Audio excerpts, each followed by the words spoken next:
Beloved, believe not every spirit, but try the spirits, whether they are of God, because many false prophets have gone into the world. First John chapter 4 and verse 1. Hello and welcome to Consider This.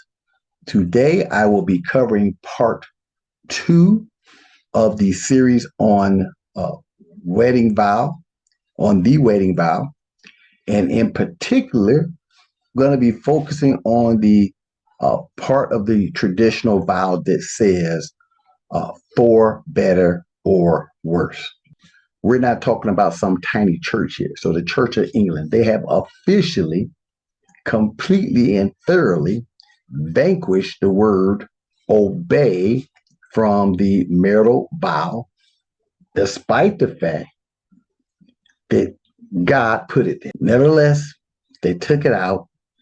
And this is the reason they give for doing so. And I hope you go Google it and read it for yourself, because to save time, I just decided not to try to read all that. But the reason they give is because they strongly feel that it contributes to a lot of domestic violence. There's this idea that these men have that these women should obey them. It contributes to domestic violence, and therefore they took it out. And I think that's reasonable. I think it's true. Uh, it goes back to where I talked about the abuse. Uh, Obviously, if God set it up, it is good and it's perfect because it comes from a good and perfect God. The devil's not going to sit back and just let it be good and perfect, right? He's going to try to dismantle it. And he literally has been trying to dismantle marriages back as far as we can go. He tried to dismantle the marriage of Adam and Eve. But I think that the other part of the wedding vow, the for better or for worse, I think it also contributes to abuse in a marriage. Maybe even as much as this idea of obey contributing to it. Now, I didn't see anywhere in there where they said they took out of the vows for better or for worse. And I don't know if people are leaving that in or taking that out of their marital vows when they write their own marital vows. But that little section appears to be dangerous. And what I am going to try to show in this program, that that's a human construct, that it does not come from God. Yet, you don't really hear too many people say anything about it. Matter of fact, I feel very comfortable in saying that the vast majority of women who stay in physically abusive relationships, and you can add mental in there because a lot of times they're one and the same, who stay in there, they stay in those marriages, they continue to subject themselves to that abuse because of that part of the marital vow. For a lot of these women, for a lot of them, they take serious what the Bible says about making a vow and making that vow to God. I said it before. When you get married and you make those marital vows, you're not just making it to the person you're married. You are also making that marital vow. You're making it to God, or confirming what God has already established and put there. Now, before I show what I believe to be the biblical evidence that shows that that expression is a human construct, before I do that, I want to give an example of why I think that has caused a lot of women to stay in abusive situation. And I actually could have many stories, but for time's sake, I may do one, maybe two.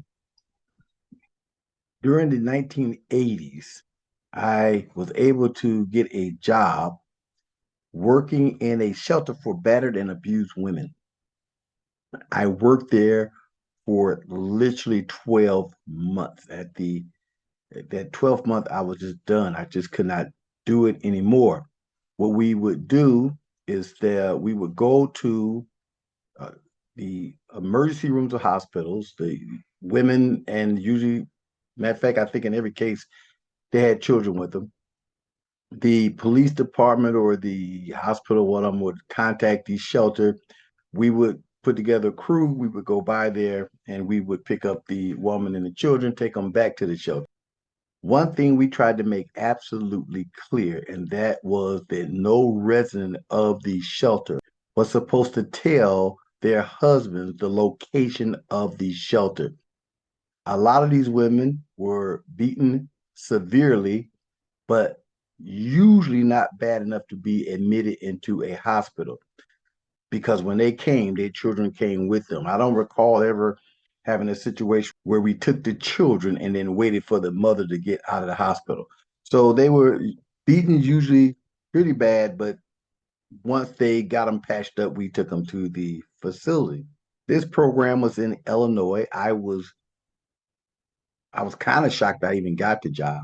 But once I got the job, I just kept going through one experience after another that just kept blowing my mind because we would pick up these women, we would get them to the shelter, and we literally would have to show them some of the very basics of life. We had to show them how to fill out a check, how to put the right things in the right places. We literally had to show them how to, when putting an envelope together, where the stamp was supposed to go and where they were supposed to put their name and who it was going to. We had these little classes and talked about this stuff, talked about, getting out. And some of it was dealing with like maybe shopping, whatever, but it was some of these basic things. But the thing that really stick out in my mind was things dealing with probably like banking, filling out checks. Of course, remember this was in the 80s, so there was no all this electronic stuff we had today. That just was not happening. And so it really kind of blew my mind, being a very young guy.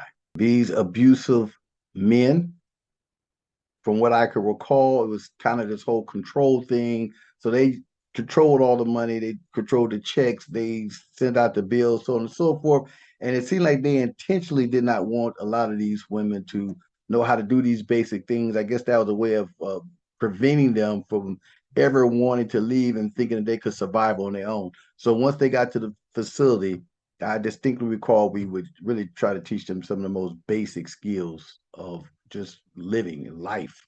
They also receive some parenting skills because, from what I recall from back then, most of the time, a lot of these ladies, they almost kind of act like children themselves and they really couldn't manage, they couldn't control their children, or I don't know, just certain skills they were lacking. And so there was people there on site who, try to help them with these things. The shelter, from what I recall, it wasn't like huge place. I think that we could house, I think it was maybe 10 families at a time. It wasn't that many. But the idea was you got them in there, you taught them these basics, and then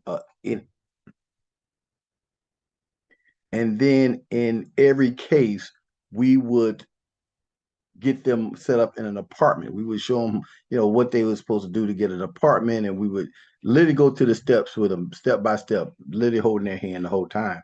Once these women were in an apartment, they were not supposed to let their husbands know where they were at. And I'm not sure about the details of that. I wasn't sure if there was a certain period of time.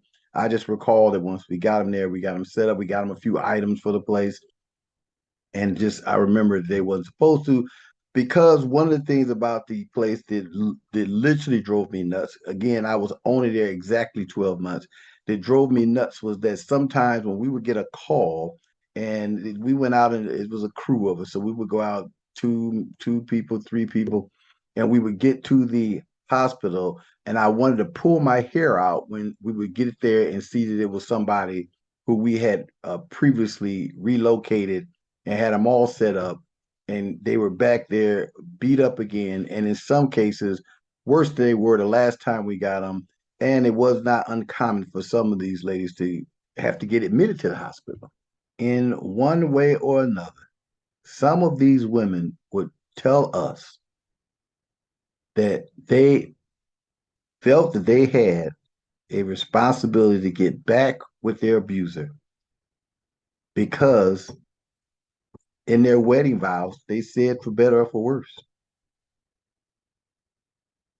Despite what we told the women when we picked them up at the emergency room, some of them would tell their husbands where the facility was at. And on more than one occasion, someone, a man, would show up at that facility. Was not uncommon for them to be intoxicated. They would be very irate. They would literally hit the doors and windows. Matter of fact, on a couple of occasions, the windows did crack. It seemed like the doors were going to come off the hinge. And I distinctly remember the very first time it happened because there was another guy and myself. We were the only two guys there. And of course, when the husband showed up, we would contact the police. We had a number we could call them, but we had to wait till the police got there. And one time it was just so bad. I literally thought the guy was going to get in and we're going to have to just deal with him.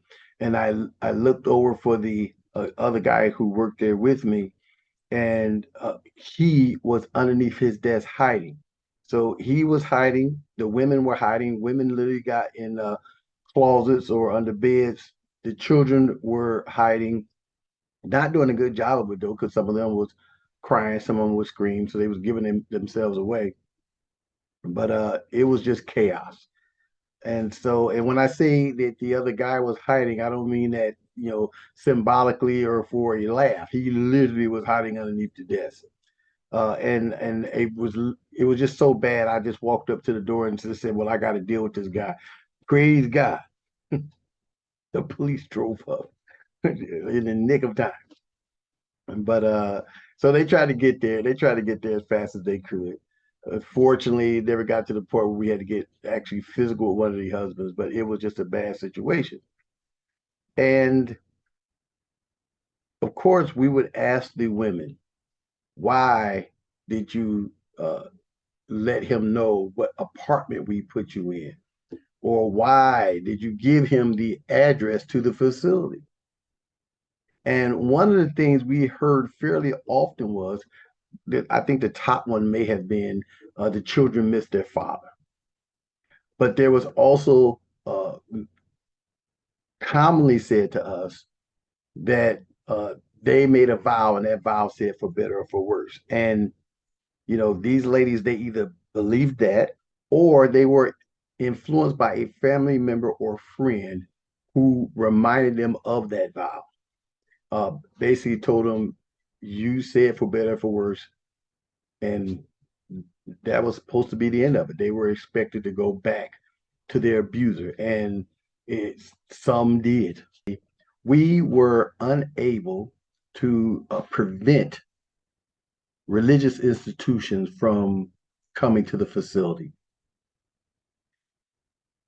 And I distinctly recall one day, it was maybe two or three of them. I don't remember any of them being a male, they were females. They came into the facility. They would request the resident, and we would notify the resident, so they didn't have to come down and talk to them if they didn't want to.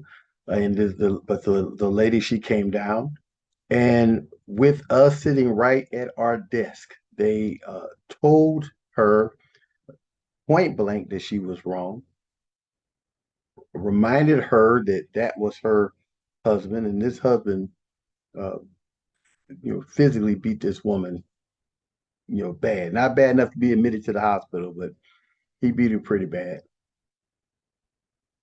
And literally, she reminded her of her vow for better or for worse.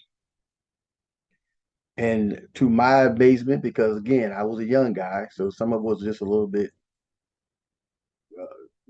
just shocking to me, I guess. And she turned around, she went right upstairs. She got the few little items that she had. She got her children, and they all walked right out the front door, and she went back to her abuser. In addition to that particular story, that reality, there was another one I just want to touch on real quick. It happened a few years ago at the hospital, actually, quite a few years ago at the hospital. There was a nursing assistant. She was at the nurse's station, and she was acting uh, in a kind of just had some bizarre mannerisms, some things she was doing. Uh, then it looked like she was having a mental breakdown. She collapsed. I recall the nurses at the station grabbing her and trying to give her some support, giving her some air, trying to figure out what was going on because it was a hospital. Everybody, of course, they pretty much treated her like she was a patient and it was some kind of code. The lady, she began talking. Some of it was a little bit erratic, but she was making comments about she couldn't take it anymore and she was tired of the cheating. And then she seemed like she was talking about physical abuse. It became pretty obvious she was talking about her marriage, about her husband. I was on the outside of the nurse's station. All this was happening on the inside of the nurse's station. So everyone was trying to console the lady. Uh, she I think at one point, maybe even two, she passed out. She was just literally overwhelmed and she was seemed to just be having a mental breakdown. I'm not a psychiatrist, but she appeared to be having a mental breakdown and just really kind of just she was just it was a lot. The secretary was sitting there and she was watching as they were helping this lady out, and the lady started kind of coming around, and she wasn't feeling great because they were suggesting that maybe she probably should go home, but she didn't want to because she didn't want to go home and deal with him. And the I distinctly remember the secretary waited till the situation got a little calmer. She stayed in her chair. She pushed her chair right up to the lady who was having the mental breakdown or apparent mental breakdown. And she said to her very calmly, she said, remember, you the one who said for better or for worse. And then she said this, so this is the worst. And then told her that she had no business talking about leaving her husband and or having that scene there at the nurse's station because it was a violation of that vow. It's not biblical. It's not biblical. So what I want to do is I want to look at Matthew chapter 5, and I'm going to read verse 32. And then I hope and pray that you keep this in mind. At least the way I understand it. So if somebody knows something different or better, please by all means let me know in the comments section. But there are two worse that God says that can occur that you can come out of a marriage. Remember, it's for better or for worse. So you're supposed to stay in there. When? Till death do you part. That's what the vow says. And women more than men take that to heart. I really think most women would agree with that. Women more than men tend to take that expression to heart, for better or worse, until death do we part. The thing is this here though. There's two words that you can come out of. Number one, your spouse dies. That releases you from the marriage covenant. And number two is this right here. The Matthew chapter 5 and verse 32. According to Matthew, Jesus said, but I say unto you that whosoever shall put away his wife, saving for the cause of fornication. So If the spouse, be it male or female, commit adultery, then you're not obligated to stay in that marriage. Now, if you decide to stay in it, that's a different ball game. That's a different subject. But when the opportunity is presented to you to come out, in other words, this is a works where you can come out, and you thinking, but I made that vow for better or for worse. God does not require that of you. And the thing to keep in mind is this: did the person make the vow? Yes. Does God make provision for ignorance? Yes. He makes provision for ignorance when if we don't know that obey is a divine construct and not a human construct, and in ignorance we thought we was rejecting it and throwing it out, but now we know better and say, well, okay, I know better now, so now I know better, I'm gonna do better. God says in Acts, I believe it's chapter 17, he says he winks at that. When I stand before the minister and I say to him, for better or for worse, till death do we part. But I'm saying it in ignorance. In other words, I didn't know that was a human construct, that was something man put in there, not God. It's not coming from the word, it's coming from men. And I said those words in ignorance. I believe God winks at that. He's not holding you accountable for that. Such that if you in that situation where that person is committing adultery on you, he also makes provision in the Bible. Paul talks about it in the book of Corinthians, where you can separate. Now,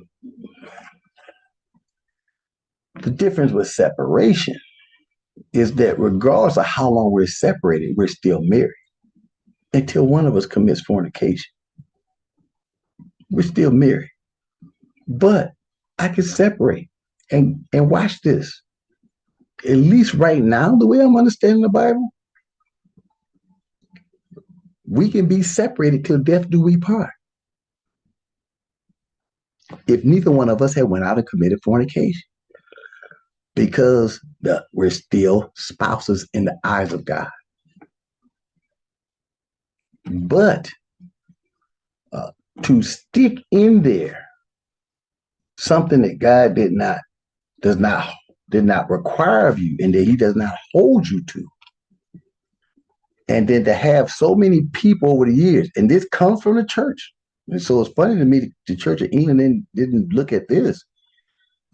And it comes from the church. And so you have so many women and so many children over the years, centuries, been abused, and in many cases even killed, because they were under the belief that they were not supposed to leave that marriage no matter what. No matter what. And that is what that lady stood there in front of all of us and looked that woman dead in her face, and she said, you told God for better or for worse. Basically told her, and I'm not exaggerating, ladies and gentlemen, basically told her she had to pull herself together and just deal with that situation. That's what she said.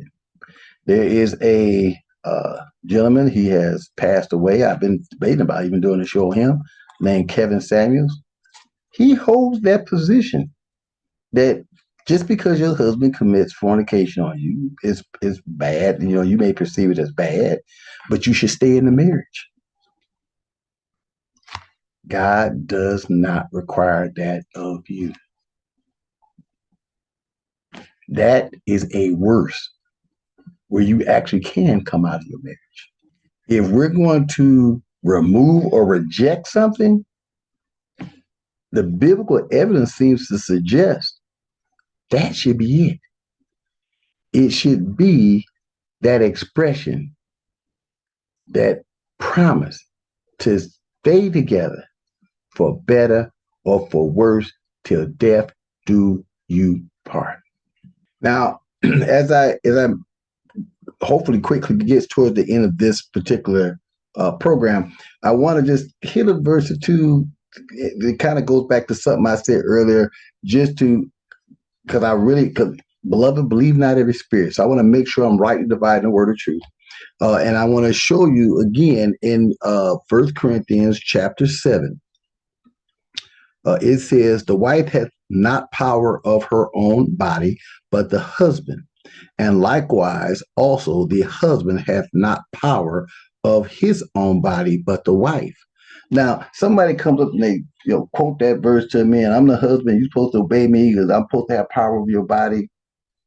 Okay, they do have um, a spiritually sound argument, but is it a balanced argument? Insofar as I stated before, uh, I am as a woman, as a wife, uh, I am supposed to be submissive to my husband in everything, as long as it's not something that God told me not to do. And if God told me to refrain from sexual relations during my ministration, just because my body now belongs to you, that doesn't mean I am expected to have sexual relations every time you want to have sexual relations, even though God told me not to do this during my administration, and or I may just be literally sick, um, and because I have some illness that prevents me from doing such things. So again, we got to make sure we have the balance. Also, when we look at 1 Corinthians chapter 7, I was trying to look for probably one verse that kind of says it. I guess I'll use verse 15. Actually, if I was you all, I would look at chapter 7, verse 12 down to verse 16. But I want to just read this verse because I made mention of the fact of the separation. It says, but if the unbelieving depart, let him depart. A brother or sister is not under bondage in such cases, but God hath called us to peace. So if they want to go, let them go. If things ain't working out, just it just seems like it's too dangerous, or you're concerned about the church, whatever. You feel like you have to make that move, The Apostle Paul says, hopefully you all can come back to together. Um, because again, a lot of it goes back to the decisions that we make before, the choices we make before we say I do. Because one of the things that the Apostle Paul definitely emphasizes, if we're going to make the decision to marry and or remarry, he's clear in 1 Corinthians chapter 7 and verse 39. He's saying we should make sure we're getting someone, and he says only in the Lord. So I need to make sure that whoever I'm getting with is a Christian, and more importantly, a serious Christian. Because if they are a serious Christian, a lot of these things we can avoid. And if we end up in a situation we separate, if we're serious about our Christianity, which means we both are putting God first, we're going to come back together, because ultimately God is the glue that brings us together and should be keeping us together. And with that in mind, I'm going to close, and then I'm going to start looking at the last part of this series, which is going to be talking about what God has joined together, let no man bring apart. That is usually the part that at least every wedding I've been to, ministers usually read that off at the end of the ceremony. So again, if you enjoyed the program, hit the like button. If you dislike the program, hit the dislike button. Help me out. If you think I need some help, send me some comments. I would love to read them. I say that all the time because I really, really would love to read them. Pray on it. Think about subscribing as well as hitting the notification button. And as always, guys, I just appreciate the fact that you made time to listen to this program. Pray that I can hopefully get faster if you want me to cover things quicker. Sometimes I will repeat because repetition deepens the impression. So thank you. I hope you had a beautiful day, and goodbye.